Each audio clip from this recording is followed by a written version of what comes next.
안녕하세요. 이번 시간에는 지난 시간에 이어서 수익의 이연을 배워보겠습니다. 자, 수익의 이연은요, 손익계산서에 올라오는 수익은 단기분 수익만 잡아야 되는데 차기분이 있다면 차기분은 단기분 수익에서 빼서 재무상태표인 부채로 우리가 이연시키는 분계를 말하는 거죠.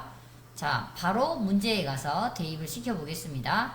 자, 먼저 24년 10월 1일 건물을 임대하고 1년분 임대료 600만원을 보통예금 계좌로 받았어요. 자, 이제 수익으로 먼저 회계 처리해 보겠습니다. 우리는 10월 1일 날 돈이 들어오면 수익으로 잡겠죠. 어떻게? 차변에 보통예금으로 잡았고요. 보통예금에 600만원 이렇게 잡았고요. 대변에 뭐라고 잡았냐면 임대료 수익으로 회계 처리를 했습니다. 이렇게 돈이 들어오면 수익으로 회계 처리를 하는 걸 우리는 현금주의, 기중에는 이렇게 현금주의로 저희가 회계 처리를 합니다.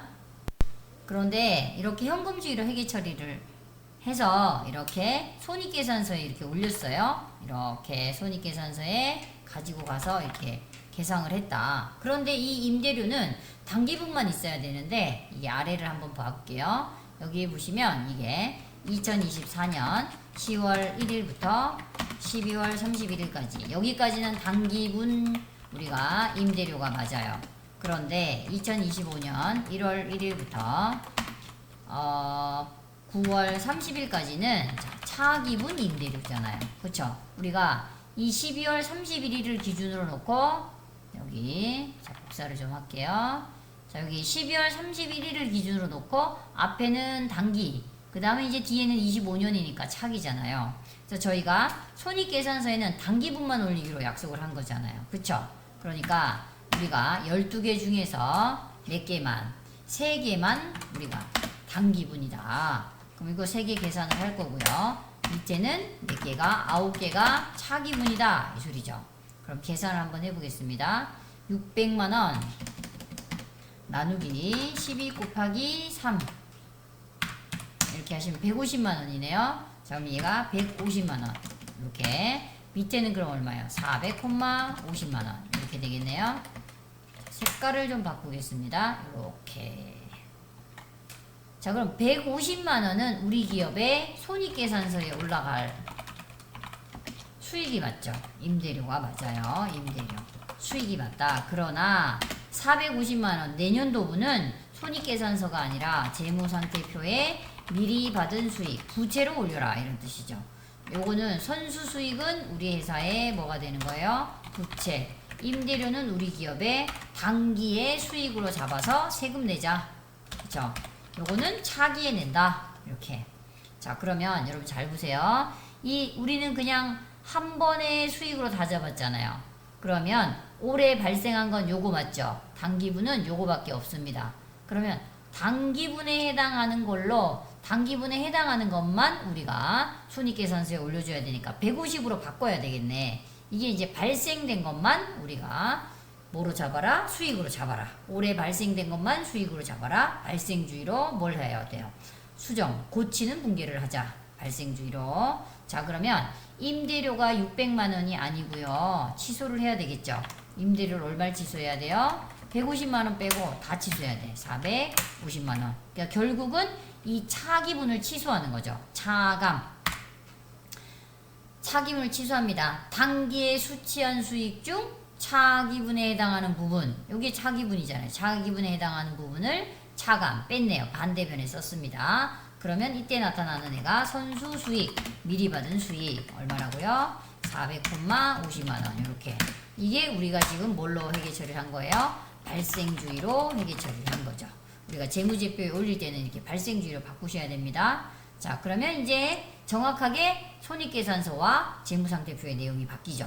자 우리가 수정분계를 안 했을 때는 그냥 600만원이 수익이다 이렇게 했었는데 아니다 해보니까 임대료는 150만원이다 올해분은. 그리고 450만원은 차기의 수익이다. 선수수익 미리 받은 수익이다. 이렇게 발생주의로 바꾸신 겁니다. 이해가 되셨죠? 자 그러면요 우리가 똑같은 상황을 이번에는 부채로 회계 처리를 합니다. 지금처럼 이렇게 수익으로 회계 처리를 할 수도 있고요. 이렇게 붙여서 요 이름이 이제 부채로 회계 처리한 건 이거죠. 미리 받은 수익. 미리 받은 수익이다. 이렇게 회계 처리를 할 수 있다는 거예요. 자, 그런데 잘 보세요. 우리가 또 보면 미리 받은 수익은 여기 나눠놨지만 이렇게 4개, 9개잖아요. 모두 다가 미리 받은 게 아니죠. 기말을 기준으로는. 그쵸? 10월 1일 현재는 모두 다가 미리 받은 게 맞았죠. 그러나 이제 시간이 흘러서 3개월이 지났으니까 3개월분은 미리 받은 게 아닙니다. 이제 단기분이잖아요. 자, 그럼 봐보십시다. 자, 먼저 부채에 빨간색으로 써보겠습니다. 우리가 지금은 선수 수익 얼마로 600만원 이렇게 장부에 적었잖아요. 회계 처리를 해놨었잖아요. 그래서 수정분계를 안 하고 여기다 옮기니까 모두 다가 600만원이 미리 받은 내년도 분이다. 그런데 12월 30일이 됐어요. 지금은. 그러면 이제 모두 다가 아니죠. 이미 몇 개월이 지나갔어? 3개월이 지나갔죠. 3개월 지나간 거에 대한 건 손익계산서로 바꾸셔야죠. 그래서 미리 받은 수익, 선수 수익 중에서 얼마는 빼셔라. 차감해라. 150만원을 차감하셔야죠. 100,50만원. 이거는 언제 분이에요? 내년도 분이 아니라 단기분이죠. 그래서 임대료로 우리가 수정분계를 발생주의에 의해서 이렇게 하셔야 됩니다. 그러면 우리가 이 부분에 대한 걸 다시 재무제표에 반영을 해야 되니까 선수 수익이 150만원을 차감된 거니까 얘는 그럼 얼마가 돼요? 450만원이 되는 거죠. 그리고 없던 임대료가 우리가 부채로 회계 처리를 해도 이렇게 임대료가 나오는 거죠. 잘 봐요. 자, 파란색의 최초로 임대료를 우리가 수익으로 회계 처리했을 때 600이었죠. 수정분계를 하고 나니까 부채가 450 나옵니다. 두 번째, 우리가 부채로 회계 처리했을 때 선수수익 600이었죠. 근데 수정분계 발생주의를 하니까 150만원을 빼서 임대료로 150이 넘어갔죠. 이렇게 수익으로 회계 처리를 하나, 부채로 최초 분계를 하나, 최초에는 어떤 분계를 하든 최종 결론, 수정 분계만 잘 하시면 같은 영향을 먹는 거죠. 이해가 되셨죠? 자, 하나 더 복습을 해보겠습니다. 자, 이제 밑에 24년 11월 1일 날에 똑같은 상황이 왔어요. 한 달 뒤. 자, 그러면 똑같고요. 달만 달라요. 자, 이제 그러면 우리가 11월 1일 날 회계 처리를 해보겠어요. 차변의 보통예금. 차변의 보통예금 얼마냐? 600만원. 대변의 임대료 600만원. 이렇게. 자, 이번에는 부채로 똑같은 상황인데 뭐라 해야죠? 선수수익. 이렇게.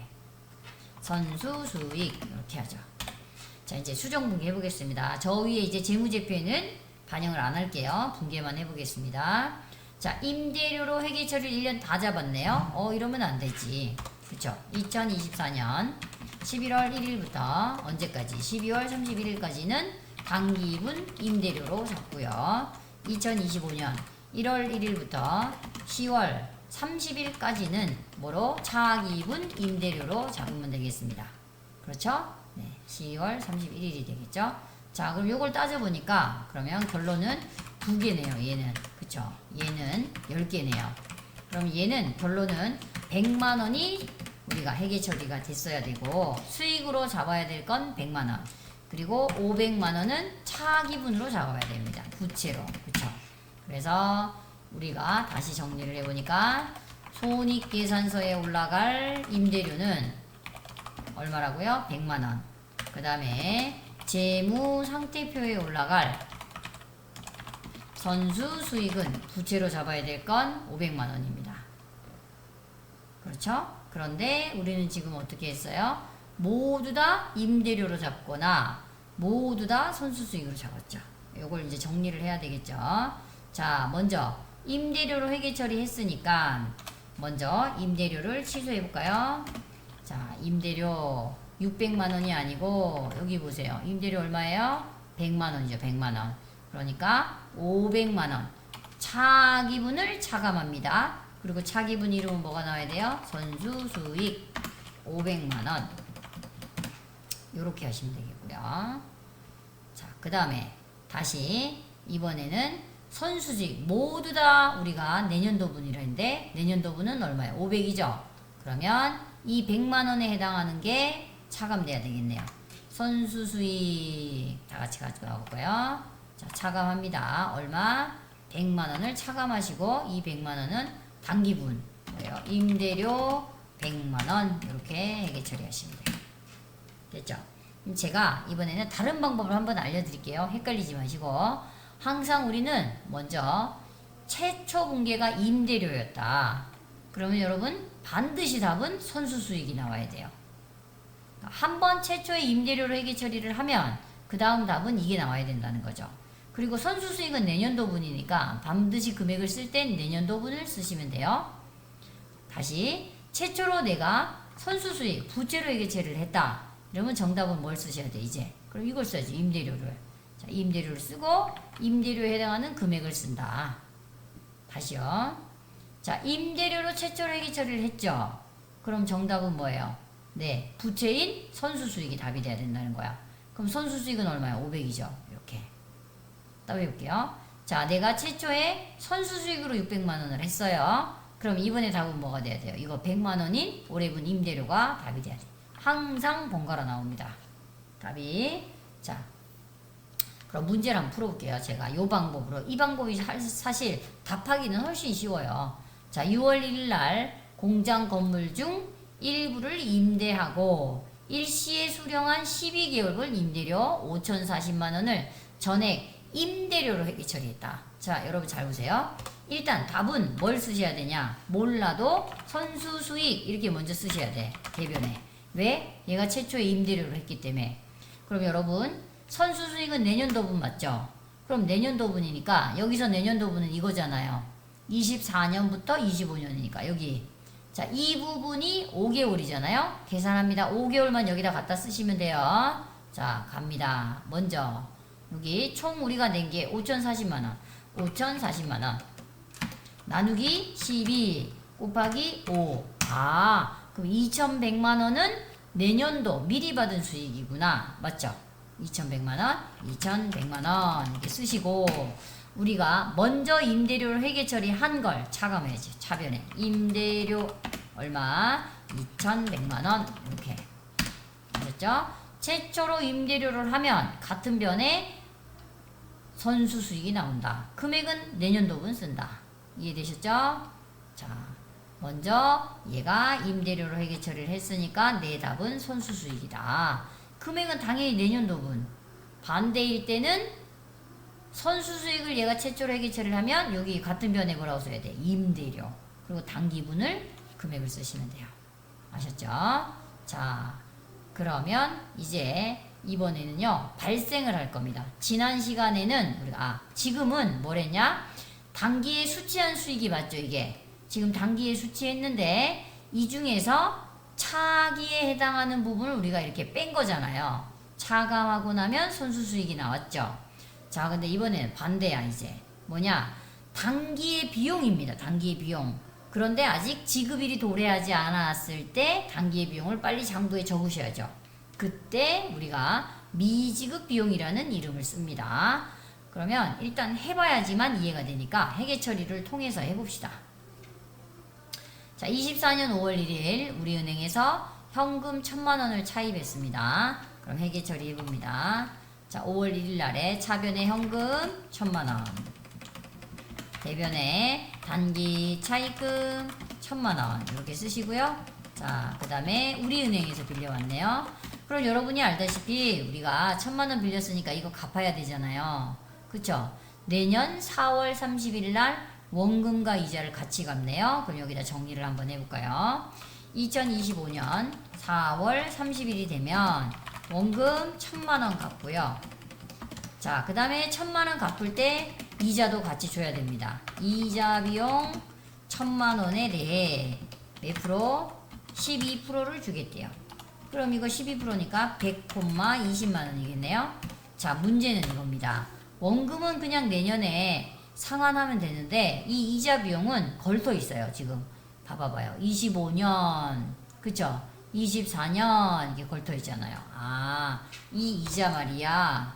네, 이자 말이야. 어떻게? 2024년 5월 1일부터 언제까지? 12월 31일까지. 이거는 단기분 이자입니다. 자, 단기분 이자고요. 그 다음에 요거 2025년 1월 1일부터 언제까지 4월 30일까지는 네, 차기분 이자가 되겠죠. 이렇게 12월 31일을 기준으로 앞에는 단기, 뒤에는 차기. 자, 그러면 단기분은 몇 개월인가 볼까요? 네, 8개네요. 8개. 80만원. 그 다음에 이제 차기분은 4개. 40만원입니다. 40만원. 이렇게. 되셨죠? 그러면 이 80만원은 단기분에 발생한 거 맞죠? 그러면 이 단기분에 발생했으니까 단기분에 빨리 적어야죠. 적어 보겠습니다. 단기분의 이자 비용 얼마냐면 80만원. 근데 아직 지급일은 언제예요? 이때 지급해줘야 되나? 4월 30일 날. 이렇게 단기에 발생했지만 지급일이 도래하지 않았을 때 이때 쓰는 게 뭐예요? 미지급 비용 이렇게 쓰시면 돼요. 미지급 비용. 미지급 비용 얼마? 80만원. 이렇게 이해가 되셨죠? 단기에 발생한 비용이지만 지급일이 도래하지 않았을 때 단기의 비용을 계산하면 누가 나온다? 미지급 비용이 나온다. 됐죠? 그러면 이제 우리는 뭘 하셔야 되냐? 이 25년 4월 30일에 대한 원금과 이자를 이제 줘야 됩니다. 그러면 회사 입장에서는 내년도 4월 30일이 되면 현금이 1,120만원이 나가죠. 근데 뭐가 나가냐? 이렇게 단기 차입금 요거 상환했으니까 장부에서 지우고요. 그 다음에 작년에 단기분 이자 우리가 뭐로 올려놨어요? 이자 비용 계산하면서 지급일이 도래 안 했는데 이제 돈 줬으니까 지급일이 도래해서 돈 줬으니까 미지급 비용의 부채를 감소시켜야 되겠죠. 네, 부채 감소가 오고요. 대변에 있다. 차변에 왔고요. 자, 그 다음에 이제 마지막은 올해분 이자 이거죠. 40만원. 올해분 이자는 뭐라고 써야 돼요? 이자 비용 40만원 이렇게 얘기 처리를 하시면 되겠죠.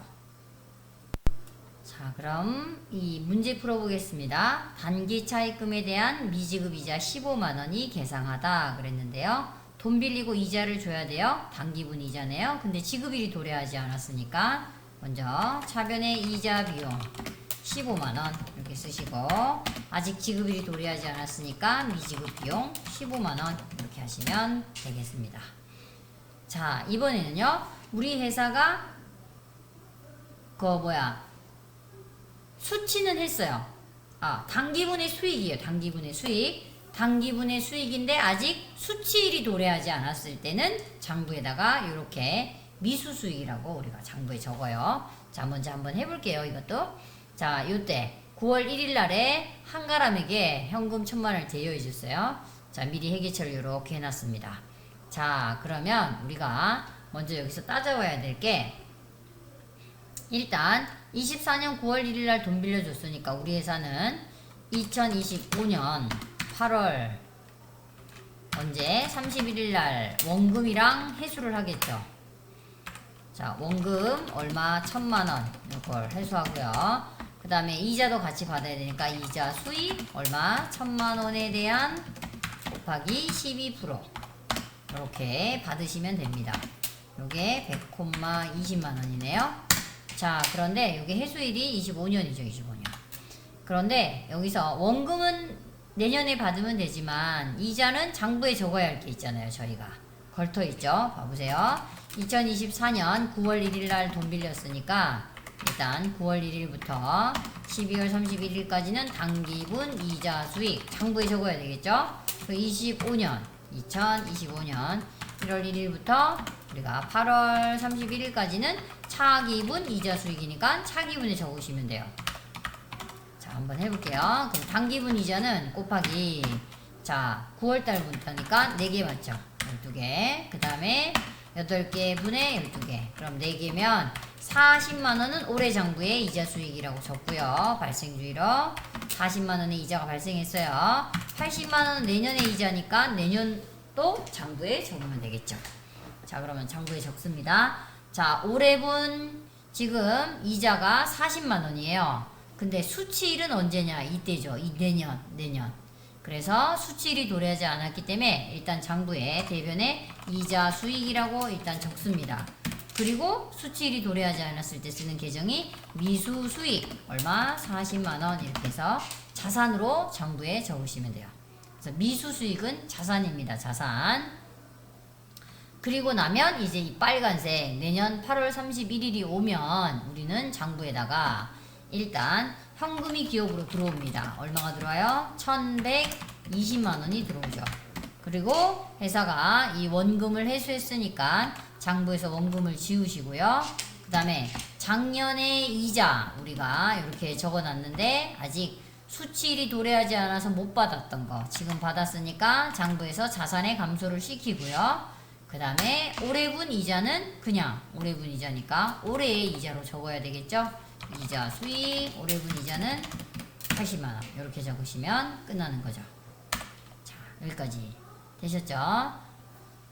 자 단기에 못 됐지만 올해분 수익이긴 합니다. 단기에 실현된 수익인데 뭐가 수치일이 도래하지 않았을 때 뭐라고 쓴다고요? 미수수익 이렇게.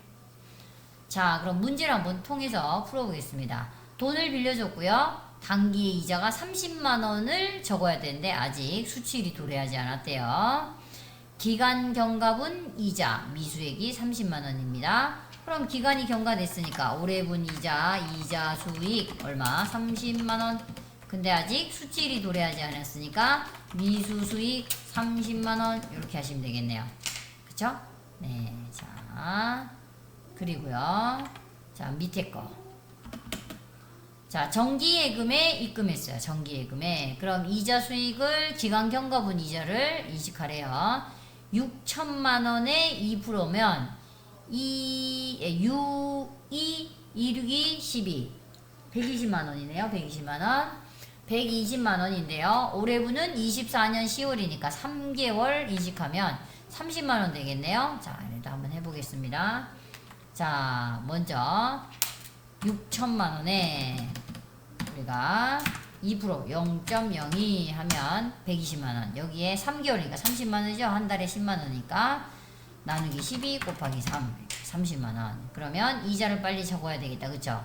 대변에 이자 수익 30만원 이렇게 쓰고요. 자 근데 아직 수치일은 도래하지 않았으니까 미수 수익 30만원 이렇게 하시면 되겠죠. 자 그 다음에 이제 3번 내겠습니다. 4월 1일날 5천만원에 대한 기간경과분 이자를 계상하래요. 잠깐만요. 대여한 거. 4월 1일날 돈 빌려줬어요. 5천만원. 자 이자는 6%래요. 5, 6에 30이니까 300만원 우리가 이자가 생기네요. 그런데 회수일은 내년이네. 자 보세요. 4월달부터 이게 내년이 3개월이니까 올해분은 그럼 4월부터 12월까지니까 9개월이네요. 자 그럼 5천만원 곱하기 우리가 아까 6%니까 300만원 5천만원 곱하기 0.06 자 9개월이니까 나누기 12 곱하기 3 4월부터니까요 75만원 인식해야 되겠다. 그쵸? 3 해야 돼. 다시 했네. 다시요. 자 다시 5천만원의 6%는 5, 6에 30 300만원이고요 자 4, 5, 6, 7, 8, 9, 10, 11, 12 12달이죠. 나누기 12 곱하기 9 22만 5천원이 되겠다. 맞죠? 22만 5천원 맞나요? 이 금액? 300만원인데 9개월인데 왜 이거밖에 안 나지? 다시 해볼게요. 자 300만원에 나누기 12 곱하기 9개월 그렇지 225만원. 자 225만원의 이자예요. 대변에 이자 수익 200,25만원. 자 근데 아직 못 봤죠. 미수 수익 200,25만원 이렇게. 자 4월달부터 12월달까지는 9개월입니다 내년도분 3개월.